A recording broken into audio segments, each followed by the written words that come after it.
guys, how are you doing today? Thank you for joining me in the next episode of my English class. I hope you will sit back, relax, and enjoy this class. Today we're going to be talking about commonly misused words and phrases. Commonly misused words and phrases. I have started a class with this topic, but the video didn't go so well as I wanted it to. Alright, so I am continuing with this class and then I'm going to do over that video. Alright, so let's begin. Continuation, commonly misused words and phrases. That's what we're going to be dealing with today. I could care less. Number 5, I could care less. I couldn't care less. That's the difference. I couldn't care less. Alright, so which one is the correct term? The correct term, I couldn't care less. Alright, so this is incorrect. In this case, in the incorrect phrase, in this case, they care more than they could, which is not an act of apathy at all. Alright, in this case, they care more than they could, which is not an act of apathy. Alright, although I haven't done a vocabulary class today, we're going to use one word for vocabulary. How is that? So we're going to use apathy, right? And what is apathy? Apathy. Anyone knows the meaning of apathy? Apathy is not to care. Alright, apathy is not to care. So this is the noun.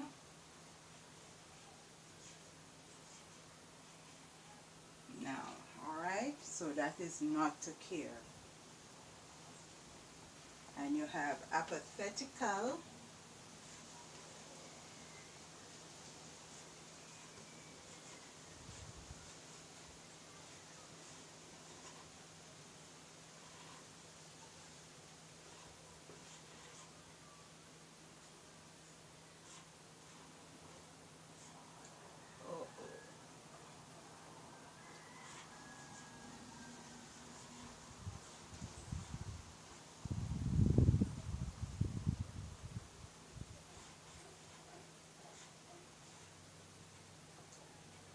So you have apathetically, and you have apathetic, apathetically, and apathetic, and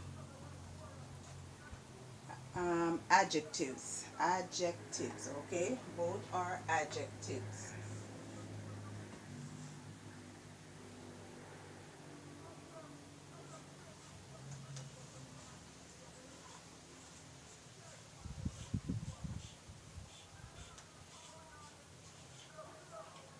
Alright, so adjectives.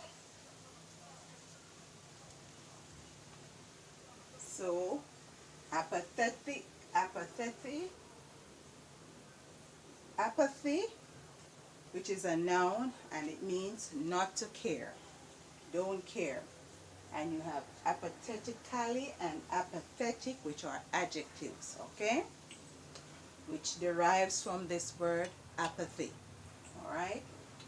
Alright, so let's move on to, so we use this word apathy for our vocabulary word in this lesson. Doing good and doing well.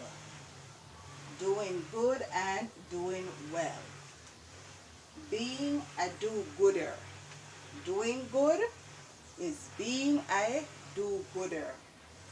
Alright?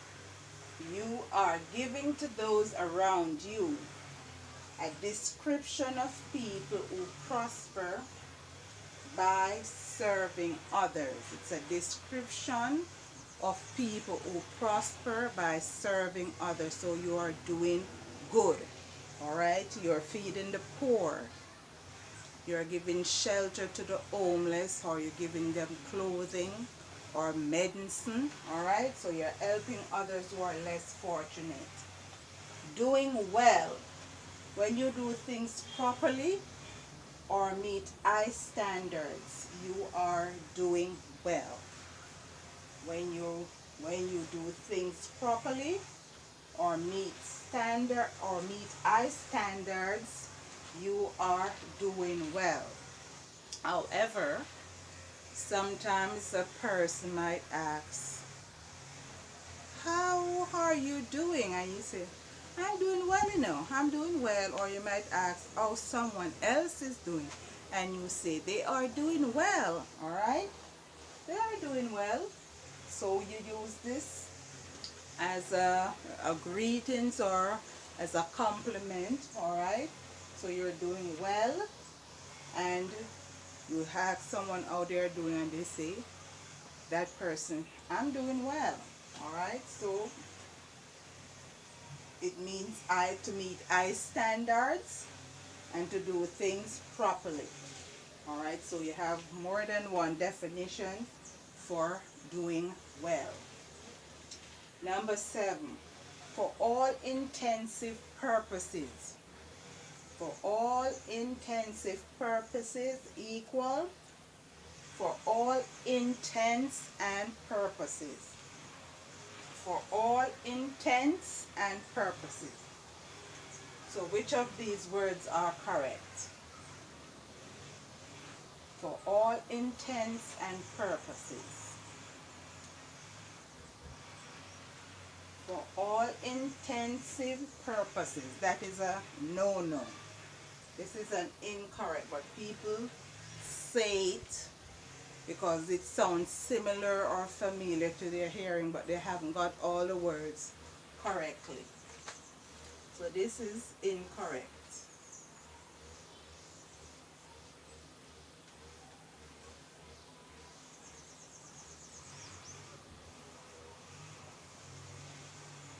That's incorrect.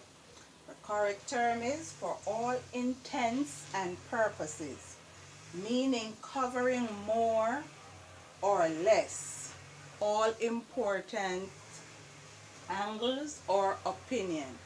Covering more or less all important angles or opinion. So especially if you're an attorney, a lawyer, right?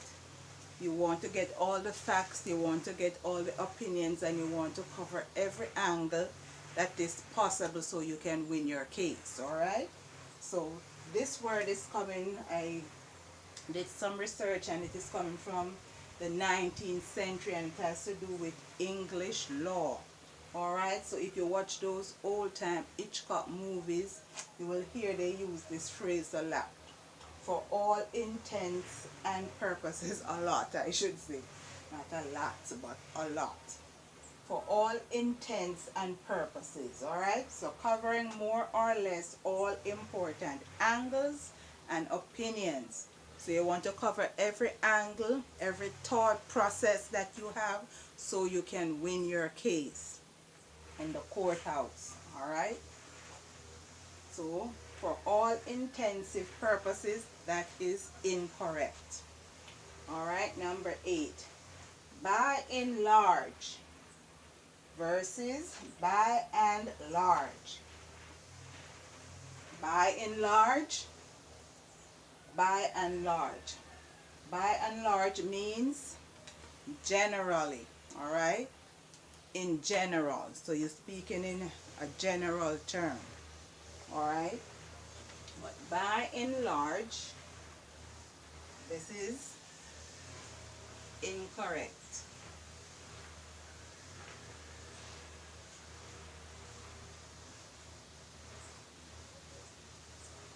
This is incorrect. Okay, I'm putting an X beside it. Alright, so that is incorrect. So by and large means generally. Generally speaking, the buses run late, or generally speaking, all politicians make promises that they don't keep. Alright, so incorrect. By and large is incorrect unless you're talking about shopping. So you buy things in large quantity, and that buy would be spelled B-U-Y, not B-Y, B-U-Y. Alright, so if it is to buy things in large quantity, that would be